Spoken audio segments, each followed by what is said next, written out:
pour son accueil chaleureux, son hospitalité, et de dire combien je suis heureux et le plaisir est grand de découvrir cette ville magnifique à histoire millénaire.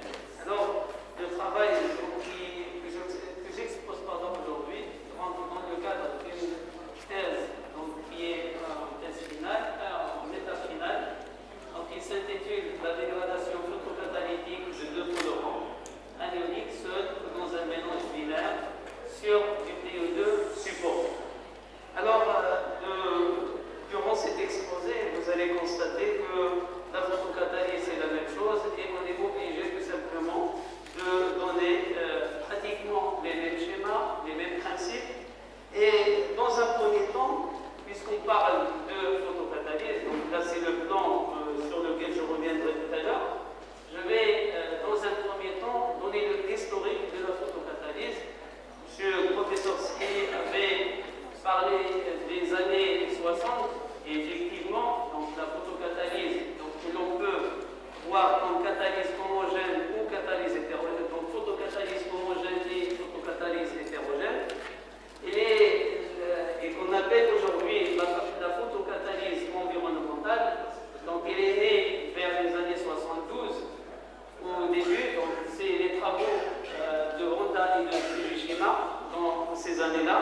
C'était l'année de la crise du pétrole et le souci à l'époque c'était tout simplement de trouver une nouvelle énergie qui était l'hydrogène et de décomposer l'eau en H2 et O2 et bien sûr le recyclage du point de vue environnemental puisque c'est l'eau comme produit d'oxydation. Alors, cette réaction, les résultats à l'époque montraient que cette réaction était limitée, et cette limite, donc cette cinétique qui est limitée, elle est expliquée en grande partie par la réaction inverse, c'est-à-dire lorsqu'on va décomposer H2O, on va obtenir H2 plus N demi de O2, mais du point de vue thermodynamique, H2 plus N demi de O2 va nous donner H2O, ce qui fait que cette réaction va tout simplement être limitée. Alors, pour résoudre ce problème, il y avait plusieurs propositions à l'époque. C'était soit, par exemple, d'adjoindre, donc le deuxième point, un métal noble tel que le platine sur le PO2, et ainsi on va séparer tout simplement l'électron et le trou, et on va tout simplement favoriser la formation de l'hydrogène sur le platine et de l'oxygène qui va être dégagé. Le problème qui s'est posé également, c'est que en mettant par exemple, en obtenant de l'hydrogène et de l'oxygène, on peut éventuellement, en arrachant donc de l'oxygène, on va laisser de l'hydrogène. Cet oxygène va réagir éventuellement avec les molécules que l'on peut mettre dans le mélange réactionnel. Ces molécules, c'est appelé scavenger. Donc à l'époque, il y avait, dans les années 80, lorsque j'avais commencé ma thèse, lorsque j'avais fait ma thèse, le travail consistait à mettre des molécules organiques. Ces molécules organiques vont réagir avec l'oxygène. Et effectivement, lorsque, par exemple, on met de l'isopropanol, c'est un alcool, on obtenait de l'hydrogène et on obtenait, bien sûr, de l'acétone. Or, le problème, s'est avéré que c'est la molécule organique elle-même qui va se décomposer et qui va donner de l'hydrogène et qui va, bien sûr, donner des molécules d'oxydation telles que l'acétone. Autrement dit, tout ce qui se faisait donc, à l'époque, donc les résultats qu'on obtenait, n'étaient nullement dus à la décomposition de l'eau. Il est dû tout simplement à la réaction donc, de ces molécules-là, de ces molécules qu'on a introduites, donc l'ensemble de ces résultats. Autrement dit, la décomposition est une utopie. Ça reste toujours un problème actuel, et surtout lorsque le prix du pétrole arrive à $120 et dépasse. Donc on est au niveau donc, de l'Europe, on essaie tout simplement de trouver d'autres énergies, et l'hydrogène, c'est toujours ce combustible donc, du futur, mais bien sûr qui est limité par le prix de revient. Alors, donc, du moment où ces molécules-là se décomposent, on s'est orienté d'étudier la photocatalyse donc, dans le domaine environnemental, et ainsi donc, ces techniques définit après de l'envol et c'est bien sûr cette technique. Lorsque on définit, donc je vais peut-être revenir et je vais essayer à travers donc, cet exposé de donner donc, le principe général, même s'il a été donné tout à l'heure, et de donner une étude systématique avant d'arriver bien sûr à un résultat, c'est à l'échelle bien sûr donc de l'industrie qui intéresse tout le monde. Alors, lorsqu'on parle de photocatalyse, donc là c'est de la chimie physique, c'est de la catalyse hétérogène, et dans cette catalyse hétérogène, il y a donc un formalisme, c'est-à-dire que tout simplement, lorsqu'on étudie une réaction en présence d'un catalyseur, il va y avoir 5 étapes. Ces étapes, c'est la diffusion donc, des réactifs, l'absorption, donc c'est l'interaction entre le solide et les réactifs, l'interaction entre les réactifs pour donner les produits de la réaction, la désorption et ensuite la diffusion. Donc il y a 3 étapes chimiques et 2 étapes physiques. Ça c'est de la catalyse basique, c'est de la catalyse hétérogène classique. Lorsqu'on parle de catalyse, il y a, lorsqu'on fait cette réaction, généralement ça nécessite un apport thermique, l'énergie, tout simplement c'est de la chaleur. Au lieu d'utiliser la chaleur, on va utiliser tout simplement des rayonnements, un rayonnement adéquat, mais bien sûr le choix sera dicté, donc on va choisir un solide, et ce solide c'est un semi-conducteur. Quelle est la propriété de ce semi-conducteur? C'est tout simplement, donc, ce semi-conducteur c'est donc du TE2. Le TE2, donc c'est une excitation, donc il y a une bande interdite donc, qui sépare une bande de valence et une bande de conduction, à l'exception lorsqu'on le compare aux autres solides isolants et conducteurs, c'est l'intermédiaire. Et cette excitation va permettre, donc, va envoyer des électrons donc, de la bande de valence à la bande de conduction. Lorsque donc, on a un solide, d'une manière générale, il y a l'absorption qui est un phénomène spontané. Ça veut dire qu'on va avoir, on le veuille ou non, des molécules qui vont s'absorber sur cette molécule. Lorsqu'on a un semi-conducteur, c'est un semi-conducteur à, donc, si vous voulez, les bandes sont plates. Lorsqu'il y a éventuellement donc, quelque chose qui va s'absorber, qu'il soit chargé positivement ou négativement, on va avoir une zone de charge d'espace, et c'est cette charge d'espace qui va tout simplement permettre la séparation des électrons et des trous, et ainsi faire réagir donc, des accepteurs et des réducteurs, donc des accepteurs et des donneurs, et on aura donc ces réactions. Ces réactions vont conduire donc, comme ça a été dit par le professeur Stili, donc, on va obtenir principalement donc, des OH points. Ces OH points sont dotés d'une réactivité qui est relativement importante, et ils vont tout simplement d'une manière non spécifique, c'est-à-dire qu'ils vont réagir avec n'importe quelle molécule. Alors lorsqu'on dit n'importe quelle molécule, il faut bien sûr, il y a des exceptions, donc à toutes les règles, et on va constater que ces molécules vont tout simplement, ces molécules allant des plus simples aux plus complexes, vont se dégrader, à l'exception des atrazines qui vont renfermer donc, un noyau où il y a l'azote, et ces molécules-là ne peuvent pas être tout simplement dégradées par cette technique, et également les produits CFC, parce que tout simplement ils sont, de point de vue réactionnel avec les OH, sont difficiles. Lorsqu'on réalise donc, une étude de photocatalyse, il y a tout simplement un certain nombre, donc une étude systématique, et on va voir que cette réaction peut être réalisée dans des réacteurs donc, photochimiques. Les réactions photochimiques, on va bien sûr, c'est à immersion. À immersion, on va avoir une lampe. Cette lampe va donner une certaine, elle va libérer, elle va donner une radiation, et on va obtenir soit en présence d'un catalyseur donc en suspension, ou bien, comme on le verra tout à l'heure, c'est un catalyseur qui est déposé. Pourquoi on a choisi le TO2 qui est déposé? Parce que tout simplement, l'expérience le montre, c'est que lorsqu'on utilise le TO2 en agitant, on va obtenir tout simplement une suspension, c'est un mélange, c'est une solution polymétale, et sont tellement fines que lorsqu'on fait par exemple la dégradation, la séparation entre la partie donc le PO2, même s'il n'est pas nocif, donc est difficile. Donc il faut utiliser la nanofiltration et c'est un procédé qui est très complexe et qui est coûteux. Donc pour éviter donc, ce coût, on va tout simplement essayer de déposer sur un matériau quelconque, ici c'est du papier, on va déposer le TO2 et une fois donc, la réaction est terminée, on peut encore récupérer donc, ce TO2 qui est utilisable autant de fois que l'on veut et bien sûr avec le réacteur dont on dispose. Le choix du TO2, je pense que le TO2 c'est quel que soit le domaine où on va l'utiliser,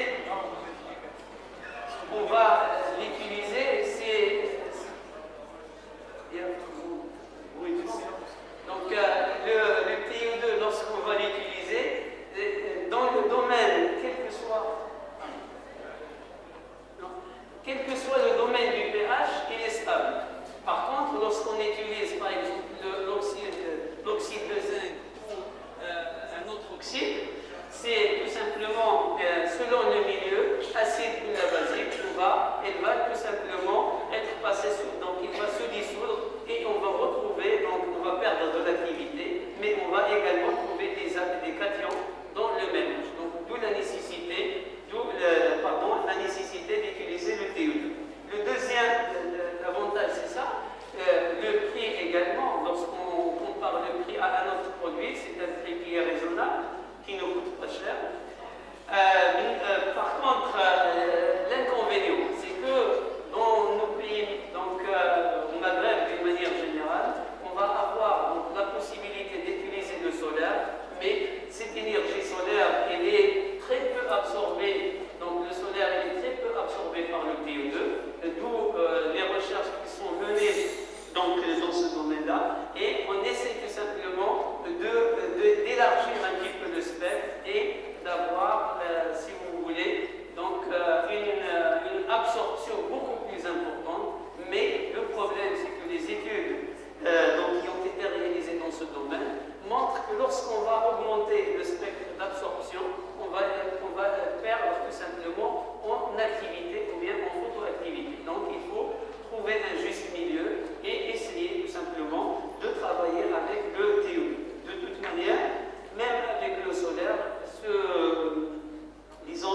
solide, ce catalyseur-là, déposé ou en suspension, donne de bons résultats. Alors là, c'est tout simplement c'est de la même provenance, donc c'est Alstom qui nous a fourni également donc, ce papier, parce que bon, on n'a pas cette possibilité de le préparer. Et donc là, je l'ai ramené de Lyon et c'est M. Dussault qui nous les a donc, donné et d'une manière gracieusement. Alors, l'étude que je vais donner, que je vais montrer, ou bien des résultats, donc c'est une étude systématique. Elle n'a pas un but tout simplement de dire que la photocatalyse est une technique dans cette partie est une technique qui peut être utilisée dans l'industrie, mais c'est pour les novices de la photocatalyse, c'est montrer un petit peu les étapes à franchir avant bien sûr de présenter des résultats éventuellement qui seront appliqués au niveau donc, de l'industrie. Alors, les deux molécules que j'ai choisies, c'est des colorants. Pourquoi? Parce que tout simplement, on adapte un petit peu les techniques d'analyse dont on dispose avec, bien sûr, on adapte les molécules avec les moyens dont on dispose. Alors ici, c'est des colorants, c'est un spectro UV qui est simple à utiliser. Et donc, je vais essayer tout simplement de donner quelques résultats. Lorsqu'on a un solide, lorsqu'on a un catalyseur, donc j'ai montré tout à l'heure au début qu'il y a une étape d'absorption. Il faut d'abord, donc lorsqu'il y a une élimination, il va être dû d'une part à une absorption et il faut connaître d'abord quel est le formalisme et le mécanisme qui serait appliqué à cette absorption. Alors on a ici, donc là c'est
Dans le premier, c'est l'indigo carmine et l'autre c'est l'orange de méthyle. On s'aperçoit que pour l'orange de méthyle, il y a à mesure que la concentration de l'indigo augmente, la dégradation est plus lente. Autrement dit, l'indigo empêche en fait la dégradation. Donc il joue, c'est un compétiteur par rapport à l'autre. Alors que par rapport à l'indigo carmine, il y a une évolution qui reste pratiquement la même.